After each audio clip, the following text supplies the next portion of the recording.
Le dernier rapport de l'OCDE est accablant. L'écart entre les riches et les pauvres se creuse plus rapidement ici que dans d'autres pays développés. Les pauvres s'appauvrissent et les riches s'enrichissent. Les familles moyennes ont de plus en plus de mal à joindre les deux bouts. L'OCDE le dit clairement, les Canadiens ont besoin de bons emplois, ils ont aussi besoin d'un système d'impôt progressif et équitable. Mais ce gouvernement ne fait que des cadeaux aux entreprises bourrées d'argent. Quand est-ce qu'on va enfin avoir un plan d'emploi et quand est-ce qu'on va revenir à un système d'impôt qui est juste et équitable dans ce pays?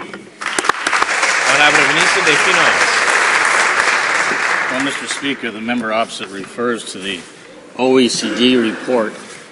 He doesn't mention that the OECD stated employment is the most promising way of tackling inequality, and that the biggest challenge is creating more jobs. Of course, this government, Mr. Speaker, is focused precisely on the goal of economic growth and the creation of jobs in Canada, nearly 600,000 net new jobs, the best job creation record in the G7.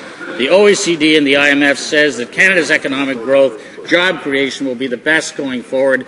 That's how you address inequality. That's what the OECD...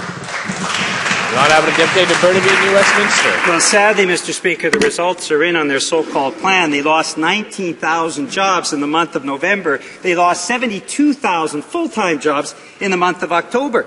And because of their policies, the gap between rich and other Canadians is growing. The OECD says it is getting worse and worse. But that's not surprising, because at every turn, these Conservatives put the well-connected first. Bank profits are at a record high, Mr. Speaker, and so are food bank lineups in this country. So why don't they care about middle-class and poor Canadian families and the income gap? When will the Conservatives start putting everyday families first? When will they stop the hemorrhaging of good jobs in this country? Honourable Minister of Finance. Well, the member obviously covered a lot of ground there. He's mad at the banks. He's mad at profits. He thinks we don't reduce taxes. Where do we start? Well, we've reduced taxes on average by $3,000 for every Canadian family since we took office. How did the NDP help with that? They voted against every tax reduction. They say they care about Canadians, but they're happy to keep taking. I hear in a debate yesterday, the only question was, how much more should we tax Canadians? That's what you hear from the NDP.